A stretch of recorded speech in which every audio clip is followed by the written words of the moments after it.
Afternoon बच्चों, पिछले class में हम लोग दहन के बारे में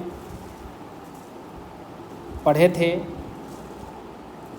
तो शुरुआती दौर में हम लोग समझे थे कि दहन किसको कहते हैं।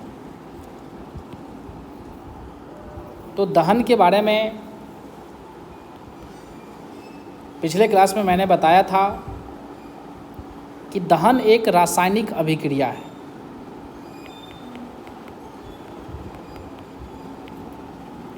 अब यहाँ पर बात आती है कि जब दहन एक रासायनिक अभिक्रिया है तो अभिक्रिया जो है किन्हीं दो पदार्थों के बीच होती है। तो आखिर वो कौन से दो पदार्थ हैं जो दहन जैसी रासायनिक अभिक्रिया में भाग लेते हैं। तो जब हम दहन बोलते हैं तो दहन के बारे में बताना है कि दहन एक रासायनिक अभिक्रिया है जो ज्वलनशील पदार्थ और ऑक्सीजन के बीच होती है। यानी ज्वलनशील पदार्थ जो जलने में सक्षम है, जैसे सूखा लकड़ी हो गया, मैग्नीशियम रिबन हो गया,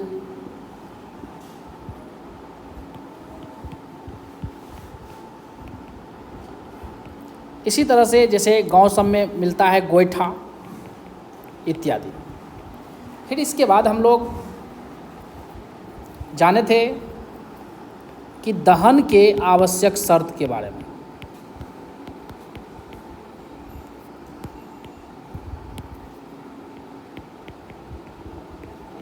तो दहन का आवश्यक शर्त जिसमें सबसे पहले था कि दहनशील पदार्थ की उपस्थिति, यानी जब तक कोई पदार्थ दहन के योग्य नहीं होंगे तब तक दहन की अभिक्रिया हो नहीं सकती है। यानी दहनशील पदार्थ की उपस्थिति। और दूसरा बताया था हवा, यानी ऑक्सीजन की उपस्थिति।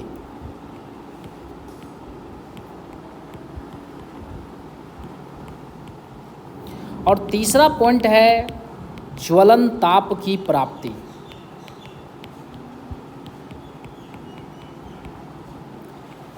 तो ज्वलन ताप जब तक कोई पदार्थ नहीं प्राप्त करता है तब तक वो जलना शुरू नहीं करता है।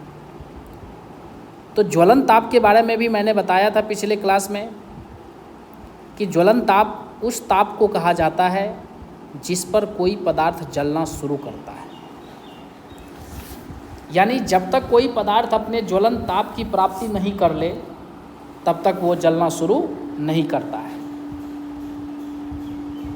दूसरा बात ध्यान रखना है कि सभी पदार्थों के ज्वलन ताप,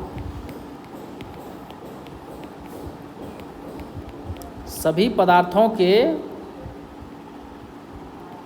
ज्वलन ताप अलग अलग होते हैं, यानी भिन्न भिन्न होते हैं।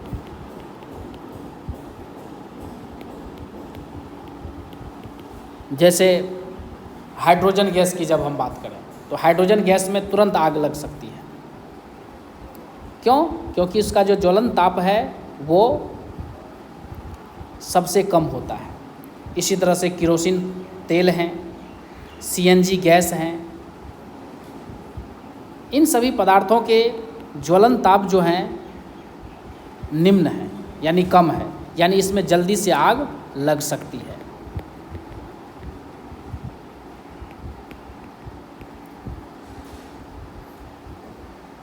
और हाइड्रोजन गैस जो कि इस ईंधन का आने वाले दिनों में व्यापक तौर पर उपयोग किया जाएगा।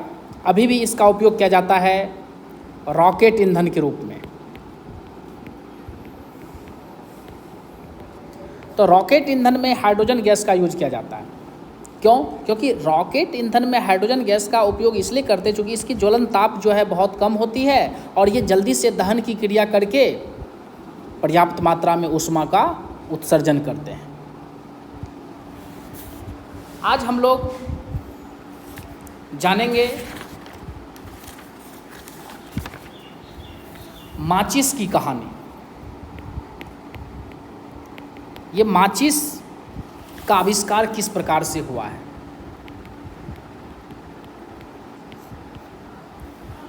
पुराने समय में जो हमारे आदि मानव हुआ करते थे वो सभी क्या करते थे, एक पत्थर को दूसरे पत्थर से रगड़ते थे, यानी घर्षण करते थे, और घर्षण करने से जो चिंगारी निकलती थी उसी से वो लोग आग लगाते थे। लेकिन धीरे धीरे जब ज़माना डेवलप हुई और वैज्ञानिक लोग सजग हुए तब जाकर के वो सभी माचिस बनाने का प्रयास शुरू किए। और ये माचिस बनाने का प्रयास जो है 1680 ईस्वी में शुरू किए थे। रॉबर्ट बॉयल नाम के एक महान वैज्ञानिक हुआ करते थे। रॉबर्ट बॉयल साहब ने कागज़ के टुकड़ों को क्या किया, उस पर सफ़ेद फास्फोरस लगा करके, यानी कागज़ का टुकड़ा ले करके उसमें वो क्या करते थे, सफ़ेद फास्फोरस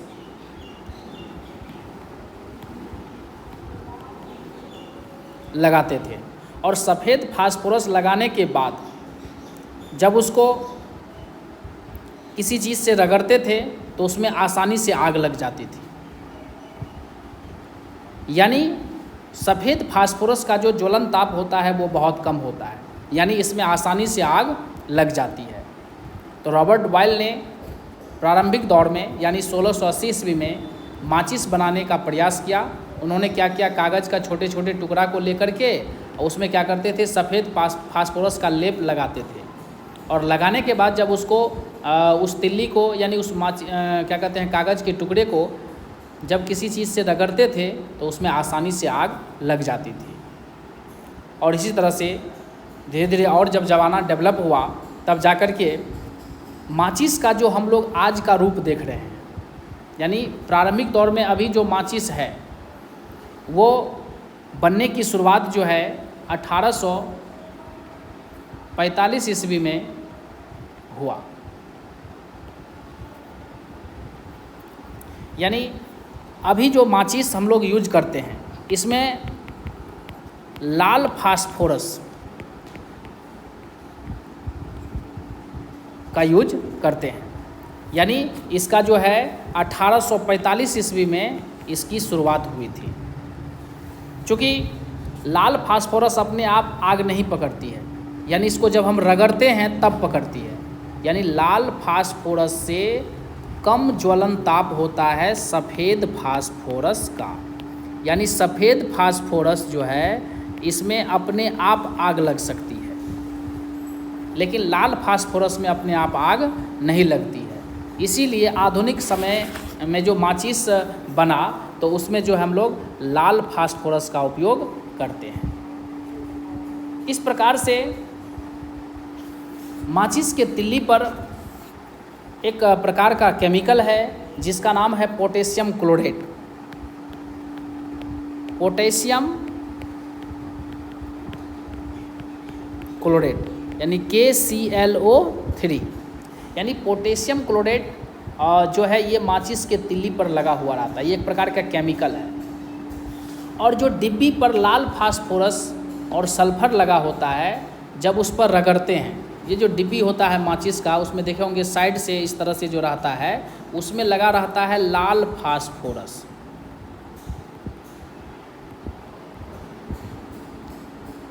और सल्फर। और ये तिल्ली जो होती है तो उस पर जो देखते होंगे तिल्ली, उस पर जो लगा हुआ रहता है लेप, वो रहता है पोटेशियम क्लोरेट का यानी KClO3 का। तो जब हम इस तिल्ली को इस पर रगड़ते हैं तो आग पकड़ती है। तो इस प्रकार से माचिस का आविष्कार हुआ। यानी लाल फास्फोरस के इस्तेमाल के बारे में पहली बार जो है यानी सेफ्टी माचिस के रूप में एक महान रसायन शास्त्री थे जिनका नाम था कार्ल लुंडस्टॉन। कार्ल लुंडस्टॉन इन्होंने 1855 ईस्वी को स्वीडन में सेफ्टी माचिस का, यानी वो माचिस जिसका उपयोग करने के बाद आसानी से हम अच्छे से उसका उपयोग कर सकते हैं, यानी सेफ्टी माचिस का आविष्कार इन्होंने किया, कार्ल लुंडस्टॉन। आप लोग नोट भी कर लीजिएगा। अब हम इसके बाद हम आपसे बात करते हैं मोमबत्ती की कहानी, यानी ये मोमबत्ती जो है इसका क्या इतिहास है। सबसे पहले मोमबत्ती को समझने से पहले हम जानते हैं कि मोम क्या होता है। मोम एक कार्बनिक यौगिक है। कार्बनिक यौगिक में भी ये जो है हाइड्रोकार्बन है। हाइड्रोकार्बन मतलब हाइड्रोजन और कार्बन। तो हाइड्रोजन और कार्बन से मिलकर जो यौगिक बनते हैं उसको कहते हैं हाइड्रोकार्बन। तो मोम एक प्रकार का हाइड्रोकार्बन है, यानी यह एक कार्बनिक कंपाउंड है, यानी कार्बनिक यौगिक है।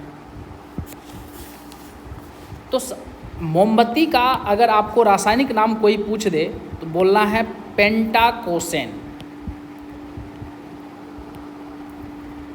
मोमबत्ती का रासायनिक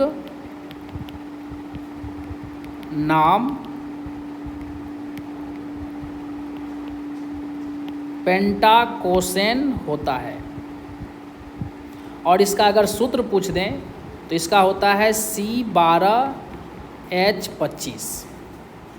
ये मोमबत्ती का रासायनिक नाम है पेंटाकोसेन और C12H25 इसका रासायनिक सूत्र है। चलिए अब हम समझते हैं कि मोमबत्ती का इतिहास क्या है। तो माइकल फैराडे महोदय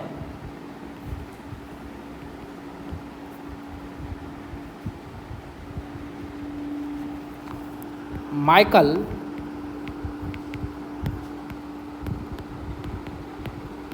फैराडे महोदय ने विद्युत के क्षेत्र में काफ़ी काम किया, यानी इलेक्ट्रिसिटी के क्षेत्र में इसका बहुत सारा जो है कार्य मिलता है। इन्होंने क्या किया, 1860 ईस्वी में मोमबत्ती के इतिहास के बारे में इन्होंने बताया कि मोम जो है एक प्रकार का ईंधन है।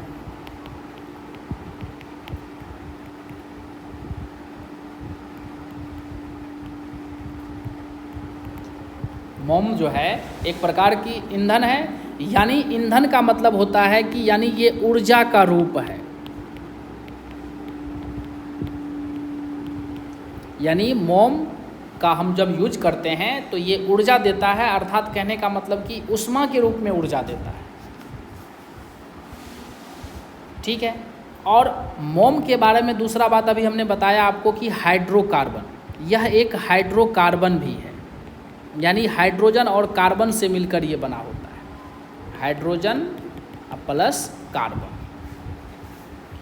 तो इन्होंने कहा कि मोम मधुमक्खी के छत्ते से, यानी मधुमक्खी का जो छत्ता आप सभी गांव में भी देखे होंगे, प्रायः जो है मधुमक्खी का जो छत्ता होता है उससे मोम को तैयार किया जाता है।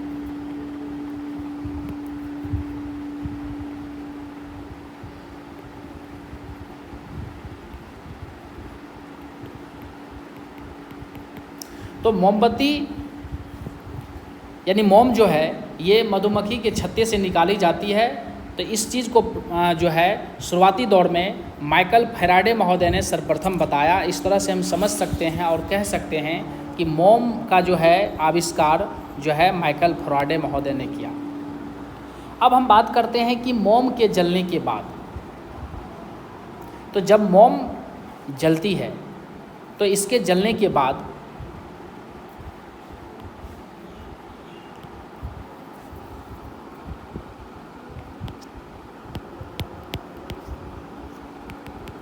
मोम जलती है तो जलने के बाद ये ऊष्मा प्लस प्रकाश ऊर्जा उत्सर्जित करते हैं।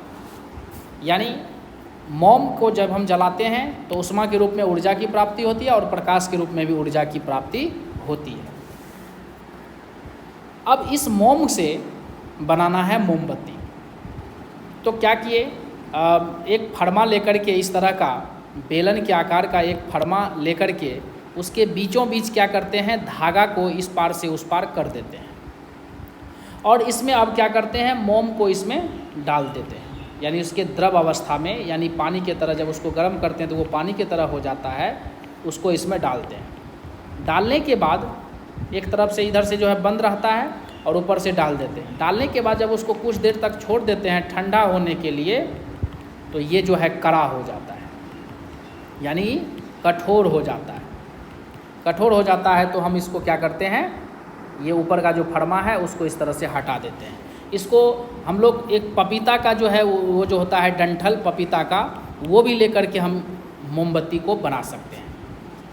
मोमबत्ती जैसे हमको बनाना है तो क्या करेंगे, पपीता का डंठल ले लिए, उसको क्या करेंगे, कटिंग कर देंगे इस तरह का पीस का, और उसके बीचों बीच क्या करते हैं, धागा दे देंगे और उसमें क्या करेंगे, मोम को डाल देंगे। कुछ देर तक ठंडा होने के लिए छोड़ देते हैं और फिर देखते हैं कि वो जो है कड़ा हो जाता है, और फिर हम उसको क्या करेंगे, पपीता का जो डंठल है उसको काट के उसमें से हटा देंगे। इस तरह से मोमबत्ती का निर्माण हो जाएगा। अब हम इसके बाद आपको बताने जा रहे हैं कि हम आग पर नियंत्रण कैसे कर सकते हैं। जब कहीं भी आग लग जाए तो आग पर नियंत्रण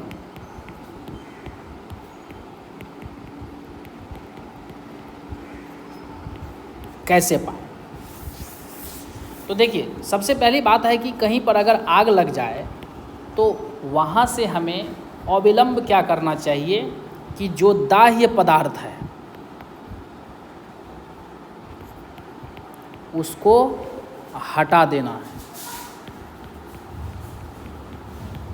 यानी जो पदार्थ जलने योग्य है उसको तुरंत वहाँ से हटा दें। दूसरी बात, ऑक्सीजन की आपूर्ति को वहाँ से रोकना है। यानी ऑक्सीजन की आपूर्ति, यानी ऑक्सीजन जो है वो वहाँ पर न पहुँचे, उसको बंद करना है। तो इसको बंद कैसे करेंगे, तो ऑक्सीजन तो हर जगह है, तो ऑक्सीजन की आपूर्ति को जब हम बंद करना चाहते हैं तो उसके लिए आप लोग देखे होंगे कि एक लाल रंग का जो है एक इस तरह का बैंक वगैरह सब में जो है सिलेंडर होती है, ठीक है। और ये सिलेंडर में इस तरह से नोब रहता है और यहाँ पर इस तरह से रहता है क्लिप टाइप का, और इस तरह से इसमें यहाँ नीचे तक इस तरह से फीता लगा हुआ रहता है। तो प्यारे बच्चों, इस सिलेंडर में अंदर में दो चीज़ होता है, एक अम्ल होता है और दूसरा क्षार होता है। तो जब हम इस नोब को दबाते हैं तो अम्ल और क्षार मिलती है और इसके मिलने से CO2 गैस निकलती है। तो ये गैस जैसे ही निकलती है तो जहाँ पर आग लगा है तो इसको दबाएंगे तो इससे गैस निकलेगी, कार्बन डाइऑक्साइड गैस, और ये गैस उस जलने वाले पदार्थ के चारों तरफ क्या करती है, घेर लेती है। तो घेर लिया तो ऑक्सीजन की आपूर्ति को रोक दिया। इस तरह से वो पदार्थ क्या हो जाएगा, जलने से बच जाएगा। अब हम इसके बाद तीसरी बात बताते हैं कि हम आग पर नियंत्रण कैसे पाएंगे। तो तीसरी बात है कि ज्वलन ताप को बढ़ा देना। अब यहाँ पर एक कन्फ्यूजन आ गया होगा कि ज्वलन ताप को हम कैसे बढ़ाएं सर। तो ज्वलन ताप को हम जब बढ़ा दें तो ज्वलन ताप को बढ़ाने का मतलब हुआ कि अगर कोई पदार्थ जिसमें आग लगा है उस पर पानी छिड़क दीजिए या पानी डाल दीजिए। पानी डालने से क्या होगा, उसका ज्वलन ताप बढ़ जाएगा, अर्थात उसमें जल्दी से आग तब नहीं पकड़ेगा। तो इस प्रकार से हम आग पर काबू पा सकते हैं, तीन बातों को अगर हम मूल रूप से ध्यान दें तब। पहला क्या है कि दाह्य पदार्थ को हटा देना है, दूसरा क्या है ऑक्सीजन की आपूर्ति को बंद कर देना है, तीसरा क्या है ज्वलन ताप को बढ़ा देना है। ये जो है आग पर नियंत्रण पाने का एक अच्छा तरीका है। अब इसके बाद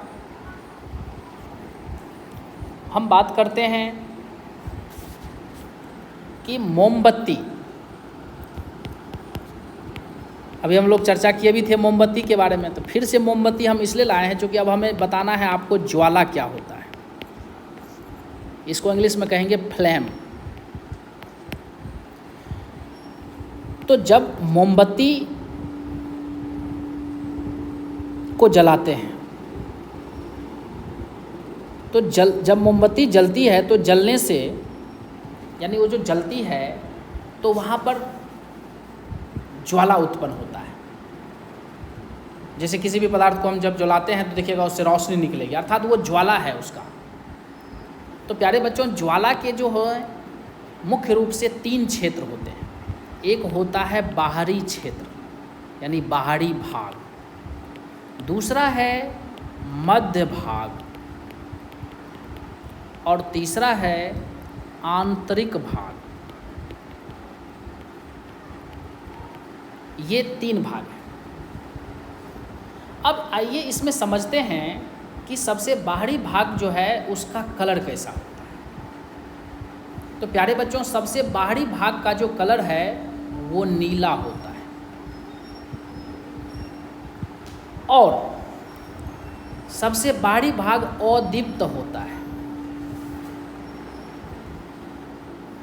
यानी यहाँ पर सबसे बाहरी भाग में ऑक्सीजन पर्याप्त मात्रा में मिलती है, यानी यहाँ पर मोम का पूर्ण रूप से दहन होता है। सबसे बाहरी भाग में मोम का पूर्ण रूप से दहन होता है, इसीलिए ये भाग अदीप्त होता है और इसका जो कलर है वो नीला होता है। और सबसे गर्म भाग जो है वो यही है, बाहरी भाग। तो क्लियर हो गया। अब हम इसमें मध्य भाग की बात करते हैं, यानी बीच वाला भाग, यानी ज्वाला जैसे इस तरह से जल रही है,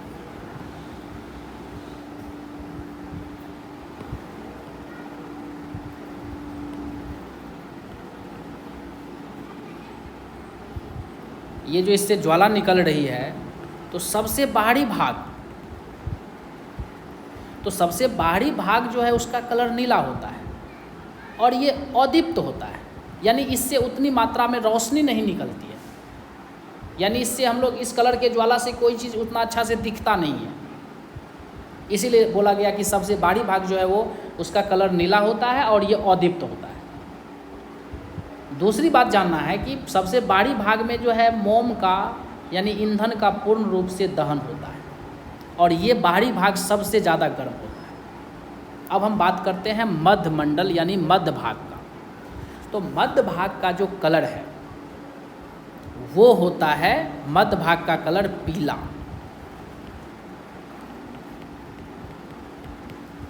तो पीला कलर में कोई भी चीज़ क्लियर दिखता है, इसीलिए मध्य भाग से जो रोशनी निकलती है उसी से हमें कोई चीज़ अच्छा क्लियर जो है, यानी साफ साफ दिखता है। यानी मध्य भाग को इसीलिए कहा गया है कि ये होता है दीप्त, यानी इससे कोई भी वस्तु क्लियर दिखती है।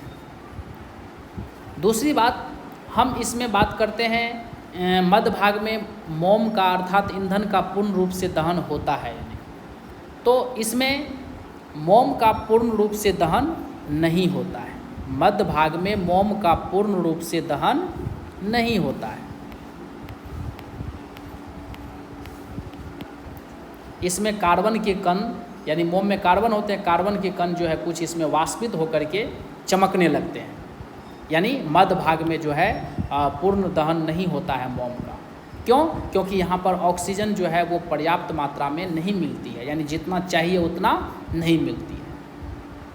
अब हम सबसे लास्ट में बात करते हैं आंतरिक भाग, यानी इस भाग की बात करते हैं। तो आंतरिक भाग जो है ये बत्ती के एकदम पास होता है, यानी उसमें जो धागा होता है, और इस भाग का जो रंग होता है आंतरिक भाग का वो होता है काला। माने इस भाग में कार्बन के कण जो है वो काफ़ी मात्रा में बच जाते हैं। और इस भाग को यानी आंतरिक भाग को बिल्कुल समझ लीजिए कि ऑक्सीजन पर्याप्त मात्रा में अर्थात बिल्कुल ही नहीं मिल पाती है, इसीलिए ये काला इसमें कार्बन के कण पड़ जाते हैं। ऐसे कार्बन का तो कलर भी काला ही होता है, इसलिए इसमें कार्बन के कण शेष बच जाते हैं और इसका कलर जो है वो काला दिखता है।